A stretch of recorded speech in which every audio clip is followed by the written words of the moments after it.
ಓಂ ಶಾಂತಿ.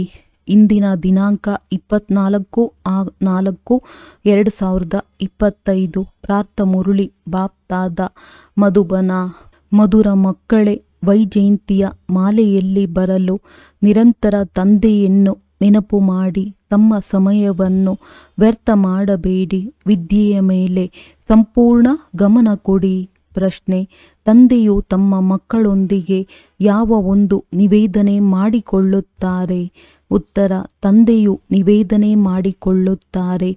ಮಧುರ ಮಕ್ಕಳೇ, ಒಳ್ಳೆಯ ರೀತಿಯಲ್ಲಿ ಓದುತ್ತಾ ಇರಿ. ತಂದೆಯ ದಾಡಿಗಾದರೂ ಗೌರವ ಕೊಡಿ.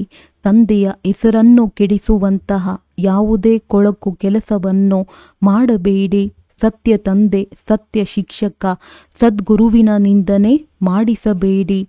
ಎಲ್ಲಿಯವರೆಗೆ ವಿದ್ಯಾಭ್ಯಾಸ ನಡೆಯುವುದೋ ಅಲ್ಲಿಯವರೆಗೆ ಅವಶ್ಯವಾಗಿ ಪವಿತ್ರರಾಗಿರುತ್ತೇವೆಂದು ಪ್ರತಿಜ್ಞೆ ಮಾಡಿ. ಗೀತೆ: ನಿಮ್ಮನ್ನು ಪಡೆದ ನಾನು ಜಗತ್ತನ್ನೇ ಪಡೆದೆನು. ಓಂ ಶಾಂತಿ. ನಿಮ್ಮನ್ನು ಪಡೆದು ಇಡೀ ಜಗತ್ತಿನ ರಾಜ್ಯವನ್ನೇ ಪಡೆಯುತ್ತೇವೆಂದು ಯಾರು ಹೇಳಿದರು?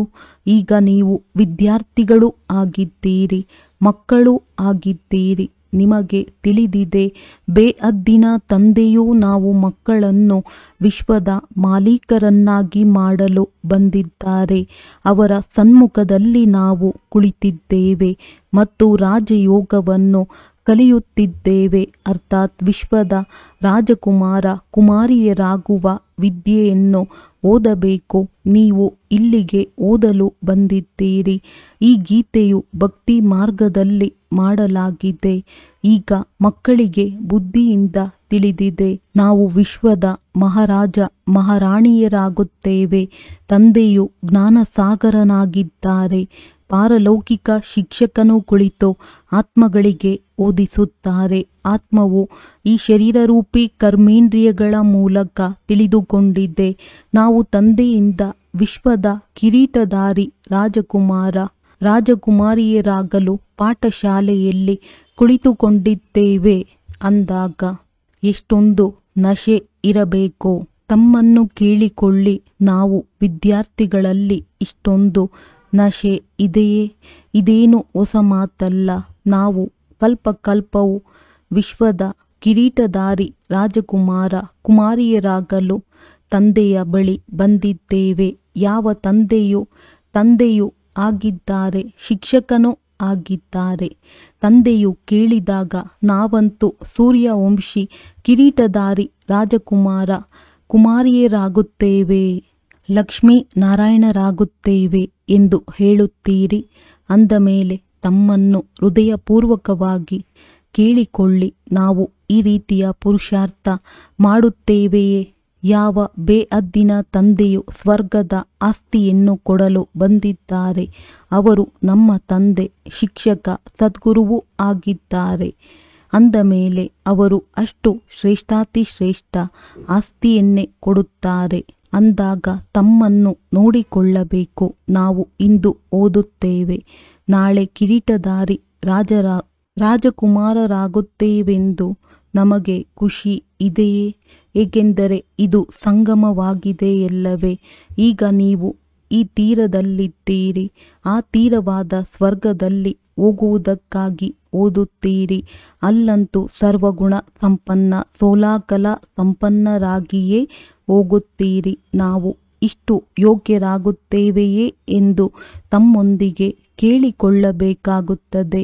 ಇಲ್ಲಿ ಒಬ್ಬ ಭಕ್ತ ನಾರದನ ಮಾತಲ್ಲ, ನೀವೆಲ್ಲರೂ ಭಕ್ತರಾಗಿದ್ದೀರಿ. ಈಗ ತಂದೆಯು ಭಕ್ತಿಯಿಂದ ಬಿಡಿಸುತ್ತಾರೆ. ನಿಮಗೆ ತಿಳಿದಿದೆ, ನಾವು ತಂದೆಯಿಂದ ಆಸ್ತಿಯನ್ನು ಪಡೆಯಲು ಅವರ ಮಕ್ಕಳಾಗಿದ್ದೇವೆ. ವಿಶ್ವದ ರಾಜಕುಮಾರರಾಗಲು ನೀವು ಬಂದಿದ್ದೀರಿ. ಇದಕ್ಕೆ ತಂದೆಯು ತಿಳಿಸುತ್ತಾರೆ, ಬಲೆ ಗೃಹಸ್ಥ ವ್ಯವಹಾರದಲ್ಲಿಯೇ ಇರಿ. ವಾನಪ್ರಸ್ಥಿಯವರು ಗೃಹಸ್ಥ ವ್ಯವಹಾರದಲ್ಲಿ ಇರುವುದಿಲ್ಲ ಮತ್ತು ಕುಮಾರಿಯರೂ ಸಹ ಗೃಹಸ್ಥ ವ್ಯವಹಾರದಲ್ಲಿಲ್ಲ. ಅವರದ್ದು ವಿದ್ಯಾರ್ಥಿ ಜೀವನವಾಗಿದೆ.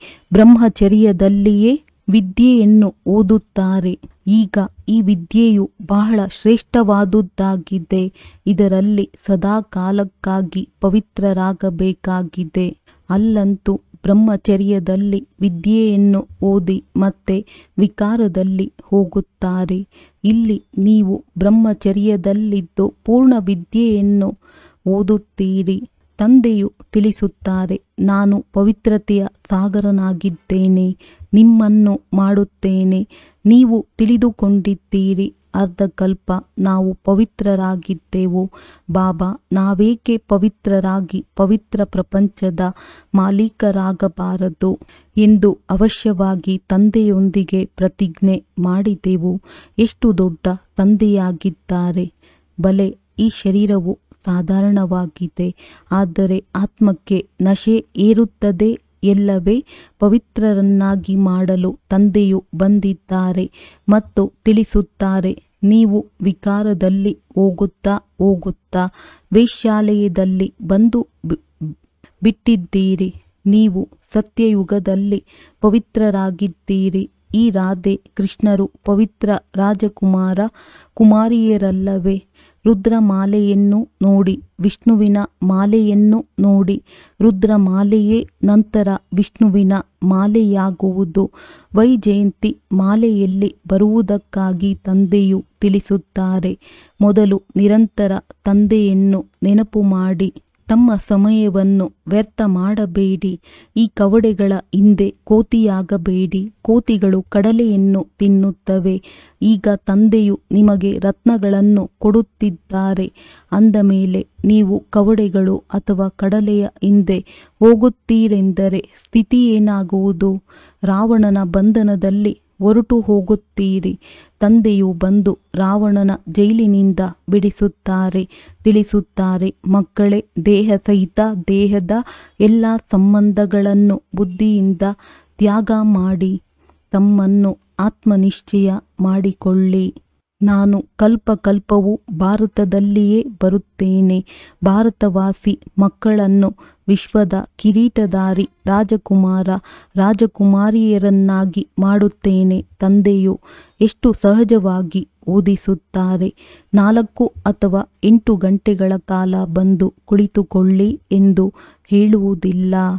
ಗೃಹಸ್ಥ ವ್ಯವಹಾರದಲ್ಲಿರುತ್ತಾ ತಮ್ಮನ್ನು ಆತ್ಮವೆಂದು ತಿಳಿದು ನನ್ನನ್ನು ನೆನಪು ಮಾಡಿ. ಅದರಿಂದ ನೀವು ಪತಿತರಿಂದ ಪಾವನರಾಗಿ ಬಿಡುತ್ತೀರಿ. ವಿಕಾರದಲ್ಲಿ ಹೋಗುವವರಿಗೆ ಪತಿತರೆಂದು ಕರೆಯಲಾಗುತ್ತದೆ. ದೇವತೆಗಳು ಪಾವನರಾಗಿದ್ದಾರೆ, ಆದ್ದರಿಂದಲೇ ಅವರ ಮಹಿಮೆ ಮಾಡಲಾಗುತ್ತದೆ. ತಂದೆಯು ತಿಳಿಸುತ್ತಾರೆ, ಅದು ಅಲ್ಪಕಾಲದ ಕ್ಷಣಭಂಗೂರ ಸುಖವಾಗಿದೆ. ಸುಖವು ಕಾಗವಿಷ್ಟ ಸಮಾನವೆಂದು ಸನ್ಯಾಸಿಗಳು ಸರಿಯಾಗಿಯೇ ಹೇಳುತ್ತಾರೆ. ಆದರೆ ದೇವತೆಗಳಿಗೆ ಎಷ್ಟೊಂದು ಸುಖವಿರುತ್ತದೆ ಎಂಬುದನ್ನು ತಿಳಿದುಕೊಂಡಿಲ್ಲ. ಹೆಸರೇ ಸುಖಧಾಮವಾಗಿದೆ, ಇದು ದುಃಖಧಾಮವಾಗಿದೆ. ಈ ಮಾತುಗಳು ಪ್ರಪಂಚದಲ್ಲಿ ಯಾರಿಗೂ ತಿಳಿದಿಲ್ಲ. ತಂದೆಯೇ ಬಂದು ಕಲ್ಪಕಲ್ಪವು ತಿಳಿಸುತ್ತಾರೆ.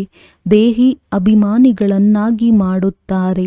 ತಮ್ಮನ್ನು ಆತ್ಮವೆಂದು ತಿಳಿಯಿರಿ. ನೀವು ಆತ್ಮಗಳಾಗಿದ್ದೀರಿ, ದೇಹವಲ್ಲ. ದೇಹಕ್ಕೆ ನೀವು ಮಾಲೀಕರಾಗಿದ್ದೀರೇ ಹೊರತು ದೇಹವು ನಿಮ್ಮ ಮಾಲೀಕನಲ್ಲ. 84 ಜನ್ಮಗಳನ್ನು ತೆಗೆದುಕೊಳ್ಳುತ್ತಾ ಈಗ ನೀವು ತಮೋಪ್ರಧಾನರಾಗಿ ಬಿಟ್ಟಿದ್ದೀರಿ. ನಿಮ್ಮ ಆತ್ಮ ಮತ್ತು ಶರೀರವೆರಡು ಪತಿತವಾಗಿದೆ. ದೇಹಾಭಿಮಾನಿಗಳು ಆಗುವುದರಿಂದಲೇ ನಿಮ್ಮಿಂದ ಪಾಪಗಳಾಗಿದೆ. ಈಗ ನೀವು ದೇಹಿ ಅಭಿಮಾನಿಗಳಾಗಬೇಕಾಗಿದೆ. ನನ್ನ ಜೊತೆ ಹಿಂತಿರುಗಿ ಮನೆಗೆ ನಡೆಯಬೇಕಾಗಿದೆ. ಆತ್ಮ ಮತ್ತು ಶರೀರವೆರಡನ್ನೂ ಶುದ್ಧ ಮಾಡಿಕೊಳ್ಳಲು ತಂದೆಯು ತಿಳಿಸುತ್ತಾರೆ. ಮನ್ಮನಾಭವ, ತಂದೆಯು ನಿಮಗೆ ಅರ್ಧಕಲ್ಪ ರಾವಣನಿಂದ ಸ್ವತಂತ್ರವನ್ನು ಕೊಡಿಸಿದ್ದಾರೆ. ಈಗ ಪುನಃ ಸ್ವಾತಂತ್ರ್ಯವನ್ನು ಕೊಡಿಸುತ್ತಿದ್ದಾರೆ. ಅರ್ಧಕಲ್ಪ ನೀವು ಸ್ವತಂತ್ರವಾದ ರಾಜ್ಯ ಮಾಡಿ. ಅಲ್ಲಿ ಪಂಚವಿಕಾರಗಳ ಹೆಸರೇ ಇರುವುದಿಲ್ಲ. ಈಗ ಶ್ರೀಮತದಂತೆ ನಡೆದು ಸರ್ವಶ್ರೇಷ್ಠರಾಗಬೇಕಾಗಿದೆ. ತಮ್ಮನ್ನು ಕೇಳಿಕೊಳ್ಳಿ. ನಮ್ಮಲ್ಲಿ ಎಲ್ಲಿಯವರೆಗೆ ವಿಕಾರಗಳಿವೆ? ತಂದೆಯು ತಿಳಿಸುತ್ತಾರೆ, ಮೊದಲನೆಯದಾಗಿ ನನ್ನೊಬ್ಬನನ್ನೇ ನೆನಪು ಮಾಡಿ. ಮತ್ಯಾವುದೇ ಜಗಳ ಕಲಹ ಮಾಡಬಾರದು. ಇಲ್ಲವಾದರೆ ನೀವು ಹೇಗೆ ಪವಿತ್ರರಾಗುತ್ತೀರಿ? ನೀವಿಲ್ಲಿ ಪುರುಷಾರ್ಥ ಮಾಡಿ ಮಾಲೆಯಲ್ಲಿ ಪೋಣಿಸಲ್ಪಡಲು ಬಂದಿದ್ದೀರಿ. ಅನುತ್ತೀರ್ಣರಾಗುತ್ತೀರೆಂದ ಮೇಲೆ ಮತ್ತೆ ಮಾಲೆಯಲ್ಲಿ ಬರಲು ಸಾಧ್ಯವಿಲ್ಲ. ಕಲ್ಪಕಲ್ಪದ ರಾಜ್ಯ ಪದವಿಯನ್ನು ಕಳೆದುಕೊಳ್ಳುತ್ತೀರಿ. ಪಡೆಯುತ್ತೀರೇನು? ಮತ್ತೆ ಅಂತ್ಯದಲ್ಲಿ ಪಶ್ಚಾತ್ತಾಪ ಪಡಬೇಕಾಗುತ್ತದೆ. ಹೇಗೆ ಆ ಲೌಕಿಕ ವಿದ್ಯೆಯಲ್ಲಿ ರಿಜಿಸ್ಟರ್ ಇರುತ್ತದೆ, ಲಕ್ಷಣಗಳನ್ನು ನೋಡುತ್ತಾರೆ, ಅದು ಸಹ ವಿದ್ಯೆಯಾಗಿದೆ. ಮುಂಜಾನೆ ಎದ್ದು ನೀವು ಸ್ವಯಂ ಇದನ್ನು ಓದಿ. ದಿನದ ಸಮಯದಲ್ಲಂತೂ ಕರ್ಮ ಮಾಡಲೇಬೇಕಾಗಿದೆ. ಬಿಡುವು ಸಿಗುವುದಿಲ್ಲ. ಭಕ್ತಿಯನ್ನೂ ಸಹ ಮನುಷ್ಯರು ಮುಂಜಾನೆಯ ಸಮಯದಲ್ಲಿಯೇ ಮಾಡುತ್ತಾರೆ. ಇದಂತೂ ಜ್ಞಾನ ಮಾರ್ಗವಾಗಿದೆ. ಭಕ್ತಿಯಲ್ಲಿಯೂ ಸಹ ಪೂಜೆ ಮಾಡುತ್ತಾ ಬುದ್ಧಿಯಲ್ಲಿ ಯಾವುದಾದರೊಂದು ದೇಹದಾರಿಯ ನೆನಪು ಬಂದು ಬಿಡುತ್ತದೆ. ಇಲ್ಲಿಯೂ ನೀವು ತಂದೆಯನ್ನು ನೆನಪು ಮಾಡುತ್ತೀರಿ. ಮತ್ತೆ ಉದ್ಯೋಗ ವ್ಯವಹಾರಗಳ ನೆನಪು ಬಂದು ಬಿಡುತ್ತದೆ. ಎಷ್ಟು ತಂದೆಯ ನೆನಪಿನಲ್ಲಿರುತ್ತೀರೋ ಅಷ್ಟು ಪಾಪಗಳು ತುಂಡಾಗುತ್ತಾ ಹೋಗುತ್ತವೆ. ನೀವು ಮಕ್ಕಳು ಪುರುಷಾರ್ಥ ಮಾಡುತ್ತಾ ಯಾವಾಗ ಸಂಪೂರ್ಣ ಪವಿತ್ರರಾಗಿ ಬಿಡುತ್ತೀರೋ ಆಗ ಸಂಪೂರ್ಣ ಮಾಲೆಯಾಗಿ ಬಿಡುವುದು. ಪೂರ್ಣ ಪುರುಷಾರ್ಥ ಮಾಡಲಿಲ್ಲವೆಂದರೆ ಪ್ರಜೆಗಳಲ್ಲಿ ಹೋಗಿಬಿಡುತ್ತೀರಿ. ಬಹಳ ಚೆನ್ನಾಗಿ ಯೋಗ ಮಾಡುತ್ತೀರಿ, ಓದುತ್ತೀರಿ, ತಮ್ಮದೆಲ್ಲವನ್ನು ಭವಿಷ್ಯಕ್ಕಾಗಿ ವರ್ಗಾವಣೆ ಮಾಡುತ್ತೀರೆಂದರೆ ಇದಕ್ಕೆ ಪ್ರತಿಫಲವು ಭವಿಷ್ಯದಲ್ಲಿ ಸಿಗುವುದು. ಈಶ್ವರಾರ್ಥವಾಗಿ ಕೊಡುತ್ತಾರೆಂದರೆ ಇನ್ನೊಂದು ಜನ್ಮದಲ್ಲಿ ಅದಕ್ಕೆ ಪ್ರತಿಫಲವಂತೂ ಸಿಗುತ್ತದೆ ಎಲ್ಲವೇ? ಈಗ ತಂದೆಯು ತಿಳಿಸುತ್ತಾರೆ, ನಾನು ನೇರವಾಗಿ ಬರುತ್ತೇನೆ. ಈಗ ನೀವು ಏನೆಲ್ಲವನ್ನು ಮಾಡುತ್ತೀರೋ ತಮಗಾಗಿಯೇ ಮಾಡುತ್ತೀರಿ. ಮನುಷ್ಯರೂ ಸಹ ಪರೋಕ್ಷವಾಗಿ ದಾನ ಪುಣ್ಯಗಳನ್ನು ಮಾಡುತ್ತಾರೆ. ಆದ್ದರಿಂದ ತಂದೆಗೆ ಸಹಯೋಗ ನೀಡಿದ್ದಾರೆ. ಈ ಸಮಯದಲ್ಲಿ ನೀವು ತಂದೆಗೆ ಬಹಳ ಸಹಯೋಗ ನೀಡುತ್ತೀರಿ. ಏಕೆಂದರೆ ನಿಮಗೆ ತಿಳಿದಿದೆ ಈ ಹಣವೆಲ್ಲವೂ ಸಮಾಪ್ತಿಯಾಗಲಿದೆ. ಅಂದ ಮೇಲೆ ಇದರಿಂದ ತಂದೆಗೆ ಸಹಯೋಗವನ್ನೇಕೆ ಕೊಡಬಾರದು? ತಂದೆಯು ಹೇಗೆ ರಾಜಧಾನಿಯನ್ನು ಸ್ಥಾಪನೆ ಮಾಡುತ್ತಾರೆ? ಯಾವುದೇ ಸೈನ್ಯವಿಲ್ಲ, ಅಸ್ತ್ರಶಸ್ತ್ರಗಳಿಲ್ಲ, ಎಲ್ಲವೂ ಗುಪ್ತವಾಗಿದೆ. ಕೆಲವರು ವರದಕ್ಷಿಣೆಯನ್ನು ಗುಪ್ತವಾಗಿ ಕೊಡುತ್ತಾರೆ. ಪೆಟ್ಟಿಗೆಯಲ್ಲಿಟ್ಟು ಅದಕ್ಕೆ ಬೀಗವನ್ನು ಹಾಕಿ ಬೀಗದ ಕೈಯನ್ನು ಅವರ ಕೈಗೆ ಕೊಡುತ್ತಾರೆ. ಕೆಲವರಂತೂ ಬಹಳ ಶೋ ಮಾಡುತ್ತಾರೆ. ಇನ್ನು ಕೆಲವರು ಗುಪ್ತವಾಗಿ ಕೊಡುತ್ತಾರೆ. ತಂದೆಯು ತಿಳಿಸುತ್ತಾರೆ, ನೀವು ಪ್ರಿಯತಮೆಯರಾಗಿದ್ದೀರಿ. ನಿಮ್ಮನ್ನು ನಾನು ವಿಶ್ವದ ಮಾಲೀಕರನ್ನಾಗಿ ಮಾಡಲು ಬಂದಿದ್ದೇನೆ. ನೀವು ಗುಪ್ತವಾಗಿ ಸಹಯೋಗ ನೀಡುತ್ತೀರಿ. ಇದು ಆತ್ಮಕ್ಕೆ ತಿಳಿದಿದೆ. ಹೊರಗಿನ ಆಡಂಬರವೇನೂ ಇಲ್ಲ. ಇದಂತೂ ವಿಕಾರಿ ಪತಿತ ಪ್ರಪಂಚವಾಗಿದೆ. ಸೃಷ್ಟಿಯು ವೃದ್ಧಿ ಹೊಂದಲೇಬೇಕಾಗಿದೆ. ಆತ್ಮಗಳು ಅವಶ್ಯವಾಗಿ ಬರಬೇಕಾಗಿದೆ. ಜನ್ಮಗಳು ಇನ್ನೂ ಹೆಚ್ಚಾಗಬೇಕಾಗಿದೆ. ಈ ಲೆಕ್ಕದಿಂದ ದವಸ ಧಾನ್ಯಗಳು ಸಾಕಾಗುವುದಿಲ್ಲವೆಂದು ಹೇಳುತ್ತಾರೆ. ಇದು ಆಸುರಿ ಬುದ್ಧಿಯಾಗಿದೆ. ನೀವು ಮಕ್ಕಳಿಗೆ ಈಗ ಈಶ್ವರಿಯ ಬುದ್ಧಿಯು ಸಿಕ್ಕಿದೆ. ಭಗವಂತನು ಓದಿಸುತ್ತಾರೆಂದರೆ ಅವರಿಗೆ ಎಷ್ಟೊಂದು ಗೌರವ ಕೊಡಬೇಕು, ಎಷ್ಟೊಂದು ಓದಬೇಕು. ಏಕೆಂದರೆ ಕೆಲವರು ಇಂತಹ ಮಕ್ಕಳಿದ್ದಾರೆ, ಅವರಿಗೆ ಅಂಶ ಮಾತ್ರವು ವಿದ್ಯೆಯಲ್ಲಿ ಆಸಕ್ತಿ ಇಲ್ಲ. ನೀವು ಮಕ್ಕಳಿಗೆ ಈಗ ಬುದ್ಧಿಯಲ್ಲಿರಬೇಕು. ನಾವು ತಂದೆಯ ಮೂಲಕ ಕಿರೀಟಧಾರಿ ರಾಜಕುಮಾರ ರಾಜಕುಮಾರಿಯರಾಗುತ್ತೇವೆ. ಈಗ ತಂದೆಯು ತಿಳಿಸುತ್ತಾರೆ, ಈಗ ನನ್ನ ಮತದಂತೆ ನಡೆಯಿರಿ. ತಂದೆಯನ್ನು ನೆನಪು ಮಾಡಿ. ನಾವು ಮರೆತು ಬಿಡುತ್ತೇವೆಂದು ಪದೇ ಪದೇ ಹೇಳುತ್ತಾರೆ. ನಾವು ಪಾಠವನ್ನು ಮರೆತು ಹೋಗುತ್ತೇವೆ ಎಂದು. ವಿದ್ಯಾರ್ಥಿಯು ಹೇಳಿದ್ದೇ ಆದರೆ ಶಿಕ್ಷಕರೇನು ಮಾಡುವುದು? ನೆನಪು ಮಾಡದಿದ್ದರೆ ವಿಕರ್ಮಗಳು ವಿನಾಶವಾಗುವುದಿಲ್ಲ. ಇವರು ತೇರ್ಗಡೆಯಾಗಿ ಬಿಡಲಿ ಎಂದು ಶಿಕ್ಷಕರು ಎಲ್ಲರಿಗೆ ಆಶೀರ್ವಾದ ಮಾಡುತ್ತಾರೆಯೇ? ಇಲ್ಲಿ ಆಶೀರ್ವಾದ ಅಥವಾ ಕೃಪೆಯ ಮಾತಿಲ್ಲ. ಇಲ್ಲಿ ತಂದೆಯು ತಿಳಿಸಿದ್ದಾರೆ, ಮಕ್ಕಳೇ ಚೆನ್ನಾಗಿ ಓದಿರಿ, ಬಲೆ ಉದ್ಯೋಗ ವ್ಯವಹಾರವನ್ನು ಮಾಡಿಕೊಳ್ಳಿ. ಆದರೆ ಅವಶ್ಯವಾಗಿ ಓದಬೇಕಾಗಿದೆ. ತಮೋಪ್ರಧಾನರಿಂದ ಸತೋಪ್ರಧಾನರಾಗಿ ಅನ್ಯರಿಗೂ ಮಾರ್ಗವನ್ನು ತಿಳಿಸಿಕೊಡಿ. ತಮ್ಮನ್ನು ತಾವು ಕೇಳಿಕೊಳ್ಳಿ, ನಾವು ತಂದೆಯ ಸೇವೆಯನ್ನು ಎಷ್ಟು ಮಾಡುತ್ತಿದ್ದೇವೆ? ಎಷ್ಟು ಜನರನ್ನು ತಮ್ಮ ಸಮಾನರನ್ನಾಗಿ ಮಾಡಿಕೊಳ್ಳುತ್ತೇವೆ? ತ್ರಿಮೂರ್ತಿ ಚಿತ್ರವಂತೂ ಸನ್ಮುಖದಲ್ಲಿದೆ. ಇವರು ಶಿವತಂದೆ, ಇವರು ಬ್ರಹ್ಮನಾಗಿದ್ದಾರೆ. ಈ ವಿದ್ಯೆಯಿಂದ ಈ ರೀತಿಯಾಗುತ್ತಾರೆ. ಮತ್ತೆ 84 ಜನ್ಮಗಳ ನಂತರ ಈ ರೀತಿಯಾಗುತ್ತಾರೆ. ಶಿವತಂದೆಯು ಬ್ರಹ್ಮರವರ ತನುವಿನಲ್ಲಿ ಪ್ರವೇಶ ಮಾಡಿ ಬ್ರಾಹ್ಮಣರನ್ನು ದೇವತೆಗಳನ್ನಾಗಿ ಮಾಡುತ್ತಿದ್ದಾರೆ. ನೀವು ಬ್ರಾಹ್ಮಣರಾಗಿದ್ದೀರಿ. ಈಗ ತಮ್ಮೊಂದಿಗೆ ಕೇಳಿಕೊಳ್ಳಿ, ನಾವು ಪವಿತ್ರರಾಗಿದ್ದೇವೆಯೇ? ದೈವಿ ಗುಣಗಳನ್ನು ಧಾರಣೆ ಮಾಡುತ್ತೇವೆಯೇ? ಹಳೆಯ ದೇಹವನ್ನು ಮರೆತಿದ್ದೇವೆಯೇ? ಈ ದೇಹವಂತೂ ಹಳೆಯ ಪಾದರಕ್ಷೆಯಾಗಿದೆ ಎಲ್ಲವೇ? ಆತ್ಮವು ಪವಿತ್ರವಾದಾಗ ಅದಕ್ಕೆ ಒಳ್ಳೆಯ ಪಾದರಕ್ಷೆಯೇ ಸಿಗುವುದು. ಈ ಹಳೆಯ ವಸ್ತ್ರವನ್ನು ಬಿಟ್ಟು ಹೊಸ ವಸ್ತ್ರವನ್ನು ಧರಿಸುತ್ತೀರಿ. ಈ ಚಕ್ರವು ಸುತ್ತುತ್ತಿರುತ್ತದೆ. ಇಂದು ಹಳೆಯ ಪಾದರಕ್ಷೆಯಲ್ಲಿದ್ದೀರಿ, ನಾಳೆ ಈ ದೇವತೆಗಳಾಗಲು ಬಯಸುತ್ತೀರಿ. ತಂದೆಯ ಮೂಲಕ ಭವಿಷ್ಯದ ಅರ್ಧಕಲ್ಪಕ್ಕಾಗಿ ವಿಶ್ವದ ರಾಜಕುಮಾರರಾಗುತ್ತೀರಿ. ನಮ್ಮ ಆ ರಾಜ್ಯವನ್ನು ಯಾರೂ ಕಸಿದುಕೊಳ್ಳಲು ಸಾಧ್ಯವಿಲ್ಲ. ಅಂದ ಮೇಲೆ ತಂದೆಯ ಶ್ರೀಮತದಂತೆ ನಡೆಯಬೇಕಲ್ಲವೇ? ನಾವು ಎಷ್ಟು ನೆನಪು ಮಾಡುತ್ತೇವೆ, ಎಷ್ಟು ಸ್ವದರ್ಶನ ಚಕ್ರಧಾರಿಯಾಗುತ್ತೇವೆ ಮತ್ತು ಅನ್ಯರನ್ನು ಮಾಡುತ್ತೇವೆಂದು ನೋಡಿಕೊಳ್ಳಿ. ಯಾರು ಮಾಡುವರೋ ಅವರು ಪಡೆಯುವರು. ತಂದೆಯು ಪ್ರತಿನಿತ್ಯವೂ ಓದಿಸುತ್ತಾರೆ. ಮುರುಳಿಯು ಎಲ್ಲರ ಬಳಿ ಹೋಗುತ್ತದೆ. ಒಂದು ವೇಳೆ ಸಿಗದೇ ಇರಬಹುದು. 7 ದಿನಗಳ ಕೋರ್ಸ್ ಅಂತೂ ಸಿಕ್ಕಿದೆಯಲ್ಲವೇ? ಅಂದಾಗ ಬುದ್ಧಿಯಲ್ಲಿ ಜ್ಞಾನವು ಬಂದು ಬಿಟ್ಟಿತು. ಆರಂಭದಲ್ಲಂತೂ ಬಟ್ಟಿಯಾಯಿತು. ಆದ್ದರಿಂದ ಕೆಲವರು ಪಕ್ಕಾ, ಕೆಲವರು ಕಚ್ಚಾ ಆಗಿ ಹೊರಬಂದರು. ಏಕೆಂದರೆ ಮಾಯೆಯ ಬಿರುಗಾಳಿಗಳು ಬರುತ್ತದೆ ಎಲ್ಲವೇ? 6-8 ತಿಂಗಳವರೆಗೆ ಪವಿತ್ರರಾಗಿದ್ದು ಮತ್ತೆ ದೇಹಾಭಿಮಾನದಲ್ಲಿ ಬಂದು ತಮ್ಮ ಘಾತ ಮಾಡಿಕೊಳ್ಳುತ್ತಾರೆ. ಮಾಯೆಯು ಬಹಳ ಬಲಶಾಲಿಯಾಗಿದೆ. ಅರ್ಧಕಲ್ಪ ಮಾಯೆಯಿಂದ ಸೋಲುಂಟಾಗಿದೆ. ಒಂದು ವೇಳೆ ಈಗಲೂ ಸೋಲುತ್ತೀರೆಂದರೆ ಪದವಿಯನ್ನು ಕಳೆದುಕೊಳ್ಳುತ್ತೀರಿ. ನಂಬರ್ವಾರ್ ಪದವಿಗಳಂತೂ ಬಹಳಷ್ಟಿವೆ.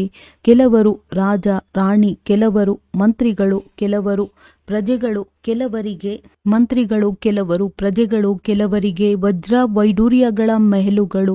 ಪ್ರಜೆಗಳಲ್ಲಿಯೂ ಸಹ ಕೆಲವರು ಸಾಹುಕಾರರಾಗಿರುತ್ತಾರೆ. ವಜ್ರ ವೈಡೂರ್ಯಗಳ ಮೆಹಲುಗಳಿರುತ್ತವೆ. ಇಲ್ಲಿಯೂ ಸಹ ನೋಡಿ, ಪ್ರಜೆಗಳಿಂದ ಸಾಲ ತೆಗೆದುಕೊಳ್ಳುತ್ತಾರಲ್ಲವೇ? ಅಂದಾಗ ಪ್ರಜೆಗಳು ಸಾಹುಕಾರರಾದರು ಅಥವಾ ರಾಜರು? ಅಂಧಕಾರ ನಗರದಲ್ಲಿ ಇವು ಈಗಿನ ಮಾತುಗಳಾಗಿವೆ. ಈಗ ನೀವು ಮಕ್ಕಳಿಗೆ ನಿಶ್ಚಯವಿರಬೇಕು, ನಾವು ವಿಶ್ವದ ಕಿರೀಟಧಾರಿ ರಾಜಕುಮಾರರಾಗಲು ಓದುತ್ತೇವೆ. ನಾವು ವಕೀಲರು ಅಥವಾ ಇಂಜಿನಿಯರ್ ಆಗುತ್ತೇವೆ. ಶಾಲೆಯಲ್ಲಿ ಇದನ್ನೆಲ್ಲಾದರೂ ಮರೆಯುತ್ತಾರೆಯೇ? ಇಲ್ಲಂತೂ ಕೆಲವರು ನಡೆಯುತ್ತಾ ಬಿರುಗಾಳಿಯೂ ಬಂದರೆ ವಿದ್ಯಾಭ್ಯಾಸವನ್ನೇ ಬಿಟ್ಟು ಬಿಡುತ್ತಾರೆ. ತಂದೆಯು ತಾವು ಮಕ್ಕಳೊಂದಿಗೆ ಒಂದು ನಿವೇದನೆ ಮಾಡುತ್ತಾರೆ. ಮಕ್ಕಳೇ, ಚೆನ್ನಾಗಿ ಓದುತ್ತೀರೆಂದರೆ ಒಳ್ಳೆಯ ಪದವಿಯನ್ನು ಪಡೆಯುತ್ತೀರಿ. ತಂದೆಯ ದಾಡಿಗಾದರೂ ಬೆಲೆ ಕೊಡಿ. ನೀವು ಇಂತಹ ಕೆಟ್ಟ ಕೆಲಸವನ್ನು ಮಾಡುತ್ತೀರೆಂದರೆ ನನ್ನ ಹೆಸರನ್ನು ಹಾಳು ಮಾಡುವಿರಿ.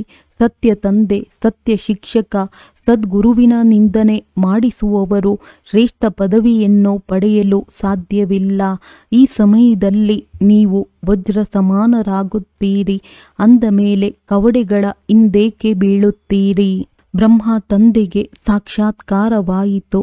ತಕ್ಷಣ ಕವಡೆಗಳನ್ನು ಬಿಟ್ಟು ಬಿಟ್ಟರು. ಅರೆ, 21 ಜನ್ಮಗಳಿಗಾಗಿ ರಾಜ್ಯ ಭಾಗ್ಯವು ಸಿಗುತ್ತದೆ ಎಂದರೆ ಈ ಕವಡೆಗಳನ್ನೇನು ಮಾಡುವುದು ಎಂದು ಹೇಳಿ ಎಲ್ಲವನ್ನು ಕೊಟ್ಟು ಬಿಟ್ಟರು.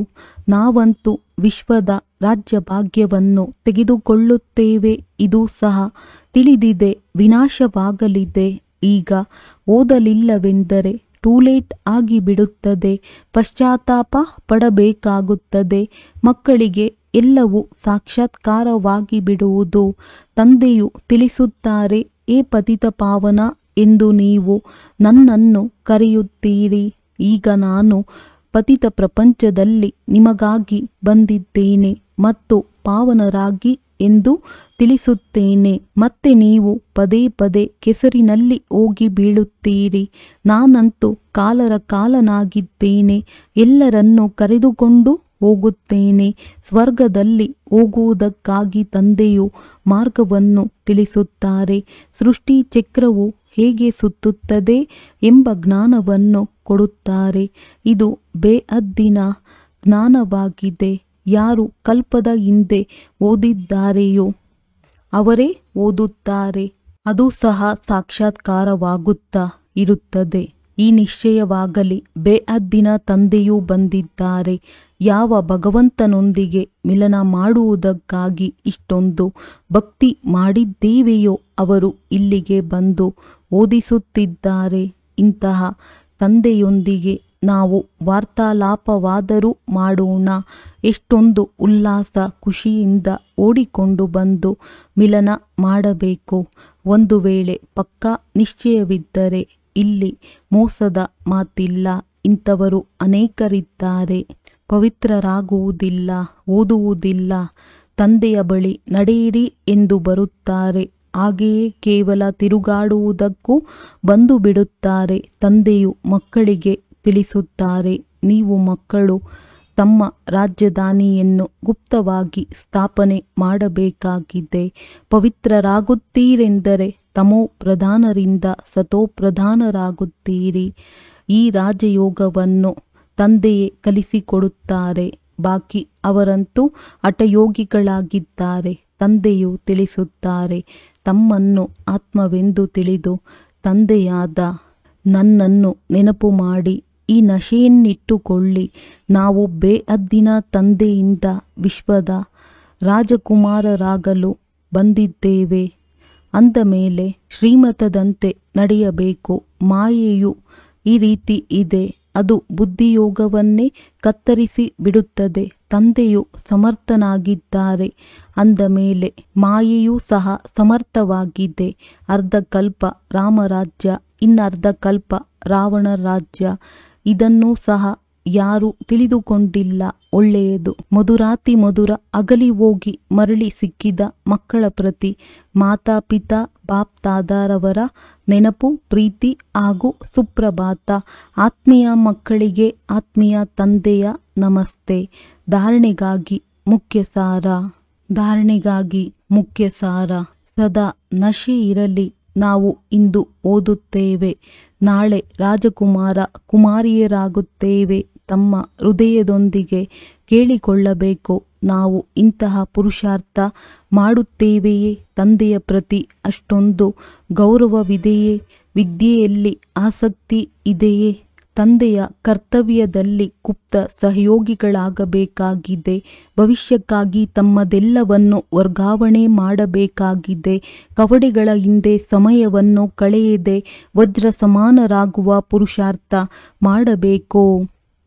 ವರದಾನ: ಮನಸ್ಸು ಬುದ್ಧಿಯನ್ನು ಮನ್ಮಥದಿಂದ ಮುಕ್ತ ಮಾಡಿಕೊಂಡು ಸೂಕ್ಷ್ಮವತನದ ಅನುಭವ ಮಾಡುವಂತಹ ಡಬಲ್ ಲೈಟ್ ಭವ. ಕೇವಲ ಸಂಕಲ್ಪ ಶಕ್ತಿ ಅರ್ಥಾತ್ ಮನಸ್ಸು ಮತ್ತು ಬುದ್ಧಿಯನ್ನು ಸದಾ ಮನ್ಮಥದಿಂದ ಖಾಲಿಯಾಗಿ ಇಡುತ್ತೀರೆಂದರೆ ಇಲ್ಲಿರುತ್ತಿದ್ದರೂ ವತನದ ಎಲ್ಲ ದೃಶ್ಯಗಳು ಈ ರೀತಿ ಸ್ಪಷ್ಟವಾಗಿ ಅನುಭವ ಮಾಡುತ್ತೀರಿ. ಹೇಗೆಂದರೆ ಪ್ರಪಂಚದ ಯಾವುದೇ ದೃಶ್ಯವೂ ಸ್ಪಷ್ಟವಾಗಿ ಕಾಣಿಸುತ್ತದೆ. ಈ ಅನುಭೂತಿಗಾಗಿ ತಮ್ಮ ಮೇಲೆ ಯಾವುದೇ ಹೊರೆಯನ್ನಿಟ್ಟುಕೊಳ್ಳಬಾರದು. ಎಲ್ಲ ಹೊರೆಗಳನ್ನು ತಂದೆಗೆ ಕೊಟ್ಟು ಡಬಲ್ ಲೈಟ್ ಆಗಿರಬೇಕು. ಮನಸ್ಸು ಬುದ್ಧಿಯಿಂದ ಸದಾ ಶುದ್ಧ ಸಂಕಲ್ಪಗಳ ಭೋಜನವನ್ನು ಮಾಡಿರಿ. ಎಂದೂ ವ್ಯರ್ಥ ಸಂಕಲ್ಪಗಳು ಅಥವಾ ವಿಕಲ್ಪಗಳ ಅಶುದ್ಧ ಭೋಜನವನ್ನು ಮಾಡುವುದಿಲ್ಲವೆಂದರೆ ಹೊರೆಯಿಂದ ಹಗುರರಾಗಿರುತ್ತಾ ಶ್ರೇಷ್ಠ ಸ್ಥಿತಿಯ ಅನುಭವ ಮಾಡಲು ಸಾಧ್ಯವಾಗುತ್ತದೆ. ಸ್ಲೋಗನ್: ವ್ಯರ್ಥಕ್ಕೆ ಫುಲ್ ಸ್ಟಾಪ್, ಪೂರ್ಣ ವಿರಾಮ ಇಡಿ ಮತ್ತು ಶುಭ ಭಾವನೆಯ ಸ್ಟಾಕನ್ನು ಫುಲ್ ಮಾಡಿರಿ. ಅವ್ಯಕ್ತ ಸೂಚನೆ: ಕಂಬೈನ್ಡ್ ರೂಪದ ಸ್ಮೃತಿಯಿಂದ ಸದಾ ವಿಜಯಿಯಾಗಿರಿ. ಒಂದು ವೇಳೆ ನಡೆಯುತ್ತಾ ಯಾವಾಗಾದರೂ ಅಸಫಲತೆ ಅಥವಾ ಕಷ್ಟದ ಅನುಭವವಾಗುತ್ತದೆ, ಆಗ ಅದರ ಕಾರಣ ಕೇವಲ ಸೇವಕ ಸಹಯೋಗಿ ಆಗಿಬಿಡುತ್ತೀರಿ. ಭಗವಂತನ ಸೇವಕ ಸಹಯೋಗಿ ಆಗುವುದಿಲ್ಲ. ಭಗವಂತನನ್ನು ಸೇವೆಯಿಂದ ದೂರ ಮಾಡಬೇಡಿ. ಯಾವಾಗ ಹೆಸರೇ ಆಗಿದೆ ಭಗವಂತನ ಸೇವಕರು ಅಂದಾಗ ಕಂಬೈನ್ಡ್ ಆಗಿರುವವರನ್ನು ಬೇರೆ ಹೇಗೆ ಮಾಡುತ್ತೀರಿ? ಸದಾ ತಮ್ಮ ಈ ಹೆಸರನ್ನು ನೆನಪಿಟ್ಟುಕೊಳ್ಳಿ. ಆಗ ಸೇವೆಯಲ್ಲಿ ಸ್ವತಃವಾಗಿ ಭಗವಂತನ ಜಾದು ತುಂಬಿಬಿಡುತ್ತದೆ. ಒಳ್ಳೆಯದು. ಓಂ ಶಾಂತಿ.